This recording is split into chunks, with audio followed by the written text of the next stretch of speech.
Hi, this is Jason with Vanna Properties. Today I want to talk to you a little bit about deeds and understanding land deed transfers in the state of Texas. So in Texas, a deed is a legal document that transfers ownership of real property from one person to another. Deeds must be in writing and they must be signed by the person transferring the property. In the language of a deed, this person is called the grantor. This signature must be completed in order for the deed to be legal in front of a notary public that's licensed within the state. The deed must include a description of the property being transferred, including the county and a legal description. Real property in the state of Texas is not defined by a street address, but a legal description, which usually includes the lot number or the tract number if it's been subdivided, or things like meets and bounds, which are like points and measurements from a survey, or even things like sections and quarter sections if it's out of a larger piece of land.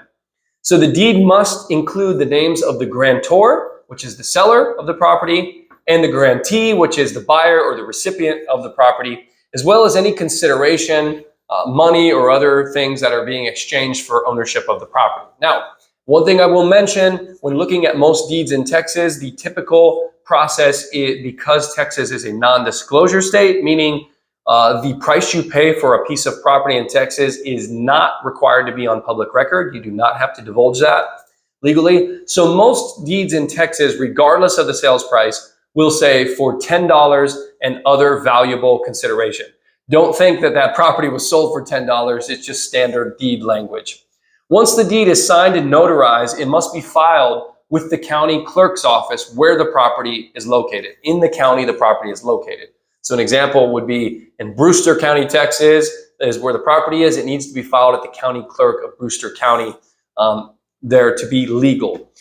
So after the deed is executed and filed, the grantee or the recipient of the property buyer becomes the legal owner of the property and is responsible for paying property taxes and maintaining the property from that point forward.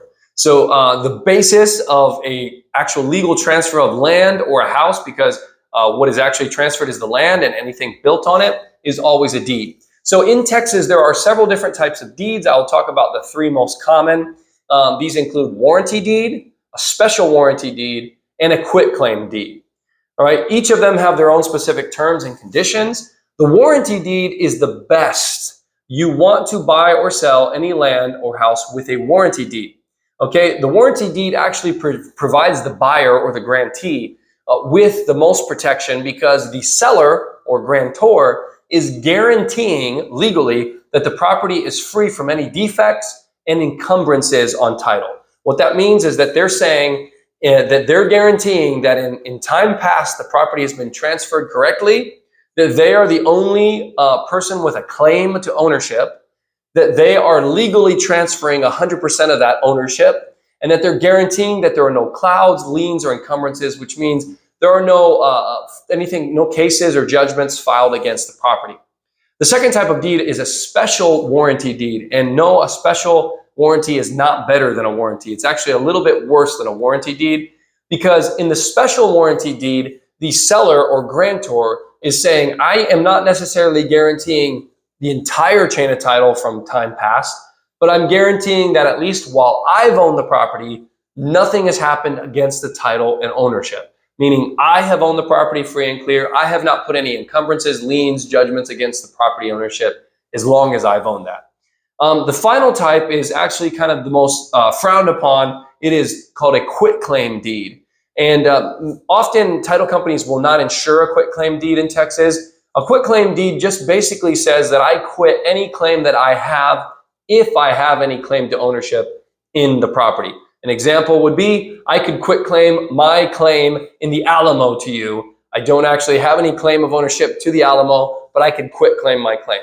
So a quitclaim deed is only valid if you do a proper title search and research. And oftentimes title companies in the state of Texas will want you to actually clean that up and have a special warranty or warranty deed emitted for that. Quitclaims are often used, however, in cases where property was inherited from a parent. It had a warranty deed.